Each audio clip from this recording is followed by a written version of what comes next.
നമസ്കാരം.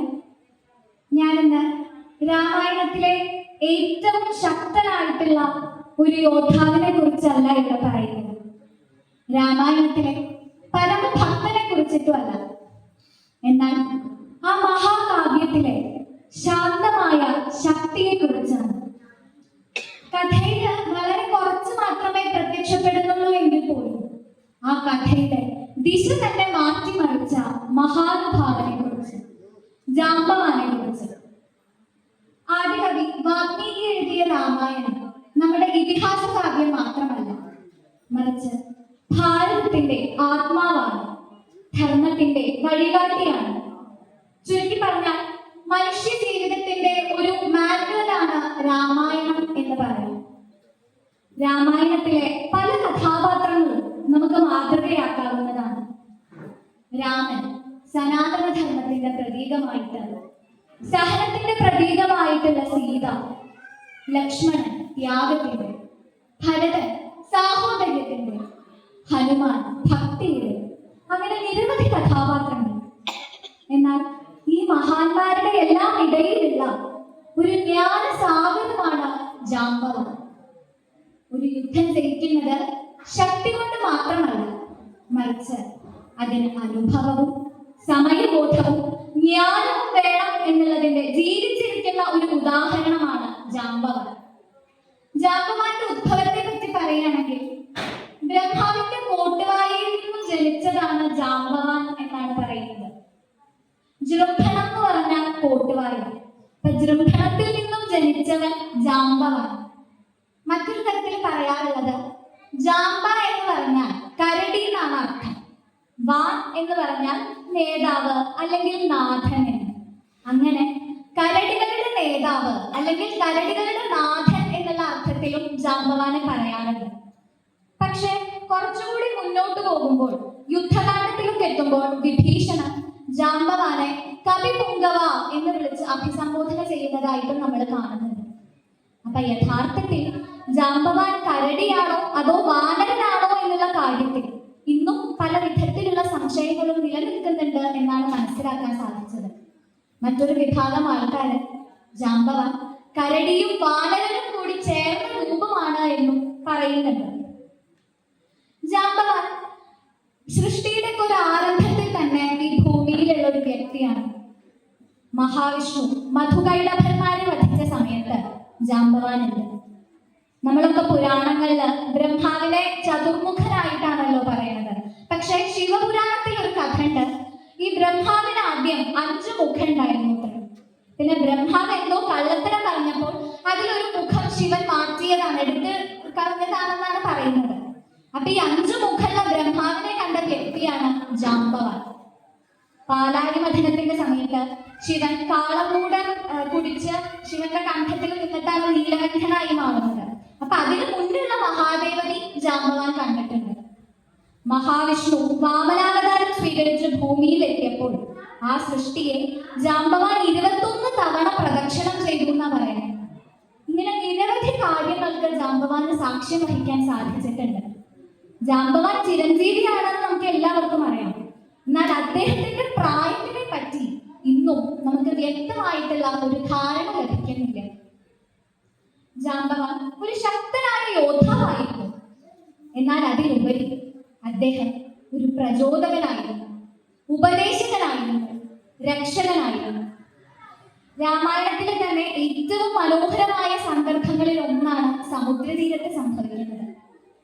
സീതയെ അന്വേഷിച്ച് വാനരപ്പട എന്ന് നടക്കുമ്പോൾ സമുദ്രതീരത്തെത്തി.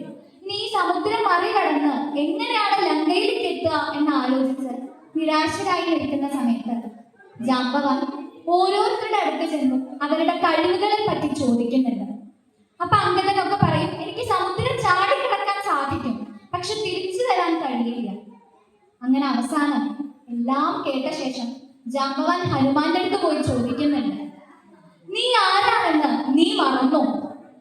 എന്നിട്ട് ഹനുമാൻ അദ്ദേഹത്തിന്റെ കഴിവുകളെ പറ്റി ഓർമ്മിപ്പിച്ചു കൊടുക്കുകയാണ്. സൂര്യനെ പിടിക്കാൻ വേണ്ടി ചാടിയ ബാലൻ, വായുപുത്രൻ, അപരിമിതമായിട്ടുള്ള ശക്തികളുടെ ഉടമ, അങ്ങനെ അനവധി കാര്യങ്ങൾ. പക്ഷെ അവസാനം അദ്ദേഹം പറഞ്ഞൊരു വാക്യം, അതാണ് ഇന്നും ലോകത്തിലെ തന്നെ മികച്ച പ്രചോദനവാക്യങ്ങളിൽ ഒന്നായിട്ട് കണക്കാക്കപ്പെടുന്നത്. അദ്ദേഹം പറഞ്ഞത് ഇങ്ങനെയാണ്: ഹനുമാനെ, നിന്റെ ശക്തി നീ തിരിച്ചറിയുന്നില്ല. ആ ഒരൊറ്റ വാക്യം മതി ഹനുമാൻ ഉയർത്തെഴുന്നേറ്റു, കടൽ കടന്നു, രാമായണം മുന്നോട്ട് നീങ്ങി. നമുക്ക് ഇന്നും ആവശ്യം ഇത്തരത്തിലുള്ള ജാമ്പവാന്മാരെയാണ്. നമ്മളൊന്ന് തളരുമ്പോൾ, അല്ലെങ്കിൽ നമ്മളെ പറ്റി തന്നെ ഒന്ന് സംശയിക്കുന്ന സമയത്ത് നിനക്ക് കഴിയും എന്ന് പറഞ്ഞുകൊണ്ട് നമ്മൾക്കൊരു കൈത്താങ്ങായി നമ്മളെ ഉയർത്തുന്ന ആൾക്കാർ. വേറൊരു സന്ദർഭം, ലക്ഷ്മണൻ ഇന്ദ്രജിത്തിന്റെ ബ്രഹ്മാസ്ത്രമേറ്റ് തളർന്നു കിടക്കുന്ന സമയത്ത് എല്ലാവരും ആകെ പരിഭ്രമത്തിലാണ്. രാമൻ പോലും വിഷണ്ണനായി നിൽക്കുന്ന സമയത്ത് സുഷേണ വൈദ്യനെ വിളിക്കാനും മൃഗസഞ്ജീവനി കൊണ്ടുവരാൻ വേണ്ടി ഹനുമാനെ പറഞ്ഞയക്കാനും നിർദ്ദേശിച്ചത് ജാമ്പവാൻ തന്നെയാണ്. പ്രശ്നങ്ങൾ എല്ലാവർക്കും ഉണ്ടാകും, പക്ഷെ പ്രശ്നങ്ങൾ പരിഹരിക്കുന്നവരാണ് യഥാർത്ഥ ജ്ഞാനി. ഇവിടെ നമുക്ക് ജ്ഞാനിയായ ജാമ്പവാനെ ദർശിക്കാം. എന്നാൽ മറ്റൊരു സന്ദർഭത്തില് സുഗ്രീവൻ ബാലിവധത്തിന് ശേഷം രാജ്യസുഖം അനുഭവിച്ച് അങ്ങനെ കിഷ്കിന്ധയിൽ ഇങ്ങനെ സുഖമായി വസിക്കുന്ന സമയത്ത് രാമനുമായി ഏർപ്പെടുത്തിയ കരാറിനെ പറ്റി സുഗ്രീവനെ ഓർമ്മിപ്പിക്കുന്നതും രാമനെ സഹായിക്കേണ്ട ആവശ്യകതയെ പറ്റി അദ്ദേഹത്തെ ബോധ്യപ്പെടുത്തി കൊടുക്കുകയും ചെയ്യുന്ന ഒരു മികച്ച ഉപദേഷ്ടാവായിട്ടുള്ള ജാമ്പവാനെ നമുക്ക് അവിടെ കാണാൻ സാധിക്കും. ജാമ്പവാന്റെ ഈ പ്രസിദ്ധിയും പ്രസക്തിയും ഒക്കെ രാമായണത്തിൽ മാത്രമല്ല കേട്ടോ. രാമായണം ത്രേതായുഗത്തിലാണ്. എന്നാൽ അത് കഴിഞ്ഞ് ദ്വാപര യുഗത്തില് കൃഷ്ണൻ സ്യമന്തകമണി തേടിയിട്ട് ജാമ്പവാന്റെ ഗുഹയിൽ എത്തുന്നുണ്ട്. ജാമ്പവാൻ ശ്രീകൃഷ്ണൻ ശ്രീരാമന്റെ അംശമാണ്, അല്ലെങ്കിൽ മഹാവിഷ്ണുവിന്റെ അവതാരമാണെന്ന് തിരിച്ചറിയാതെ 28 ദിവസമാണ് യുദ്ധം ചെയ്യുന്നത്. അങ്ങനെ അവസാനം ശ്രീകൃഷ്ണന് ശ്രീരാമന്റെ അംശം കണ്ട് അദ്ദേഹം തലകുനിക്കുകയാണ്.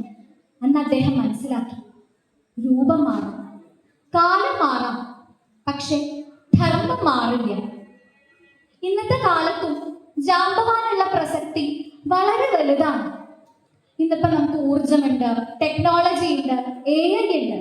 പക്ഷെ അതിൻ്റെ ഒക്കെ ഒപ്പം ആവശ്യമായിട്ടുള്ള അനുഭവം, ക്ഷമ, ക്രാന്തദർശനം, ഇവയൊക്കെയാണ് ജാമ്പവാന്റെ പാഠങ്ങൾ. നമ്മുടെ വീടുകളിലെ മുത്തശ്ശിമാര്, മുത്തശ്ശന്മാര്, ഓഫീസുകളിലെ സീനിയർമാര്, വിദ്യാലയങ്ങളിലെ അധ്യാപകന്മാര്, ഇവരൊക്കെയും നമ്മുടെ ജാമ്പവാന്മാരാണ്, അല്ലെങ്കിൽ ആവേണ്ടതാണ്. പക്ഷെ നമ്മൾ പലപ്പോഴും ഇവരെയൊക്കെ വൃദ്ധൻ അല്ലെങ്കിൽ വൃദ്ധ എന്നൊക്കെ പറഞ്ഞ് കളിയാക്കി അവഗണിക്കാറുണ്ട്. യഥാർത്ഥത്തിൽ ഈ വൃദ്ധൻ അല്ലെങ്കിൽ വൃദ്ധ എന്നുള്ള വാക്കിന്റെ അർത്ഥം തന്നെ വർദ്ധിത ജ്ഞാനമുള്ളവർ എന്നാണ്. നമ്മൾ ഒരിക്കലും അവരെ അവഗണിക്കാൻ പാടില്ല. കാരണം അനുഭവങ്ങൾ പുസ്തകങ്ങളിൽ നിന്ന് മാത്രം ലഭിക്കുന്നതല്ല. ജാമ്പവാൻ നമ്മളെ പ്രധാനമായിട്ടും പഠിപ്പിക്കുന്നത് 3 കാര്യങ്ങളാണ്. 1, പ്രായം ദൗർബല്യമല്ല, അത് അനുഭവത്തിന്റെ ശക്തിയാണ്. 2ാമത്തെ കാര്യം, ഒരു നേതാവ് മുന്നിൽ നിന്ന് നയിക്കുന്നവൻ മാത്രമല്ല, മറിച്ച് പിന്നിൽ നിന്ന് മറ്റുള്ളവരെ ഉയർത്തുന്നവൻ കൂടിയാണ്. 3ാമത്തെ കാര്യം, ഏറ്റവും മഹത്തായ സേവനം എന്ന് പറയുന്നത് മറ്റൊരാളിലെ ഹനുമാനെ ഉണർത്തുക എന്നതാണ്. അതുകൊണ്ട് തന്നെ എനിക്ക് ഇന്നിവിടെ പറയാനുള്ളത്, നിങ്ങളൊരു ഹനുമാനാണെങ്കിൽ നിങ്ങളുടെ ജാമ്പവാനെ കണ്ടെത്തൂ. അല്ലെങ്കിൽ നിങ്ങൾക്ക് അനുഭവമുണ്ടെങ്കിൽ നിങ്ങൾ മറ്റൊരാളുടെ ജാമ്പവാനായി മാറും. അത്തരത്തിൽ നമ്മൾ ഓരോരുത്തരും പെരുമാറുമ്പോഴേ നമ്മുടെ ഈ സമൂഹം ശക്തമാവുന്നത് ഇവിടെ കുറെ ഹീറോകൾ ഉള്ളത് കൊണ്ട് മാത്രമല്ല, മറിച്ച് ആ ഹീറോകളെ സൃഷ്ടിച്ച ജാമ്പവാന്മാർ കൂടി ഉള്ളത് കൊണ്ടാണ്. നമ്മൾ ഓരോരുത്തരും അത്തരത്തിൽ പെരുമാറിയാൽ നമ്മുടെ കുടുംബവും സമൂഹവും രാഷ്ട്രവും ധർമ്മത്തിന്റെ വഴിയിൽ മുന്നേറും. നന്ദി.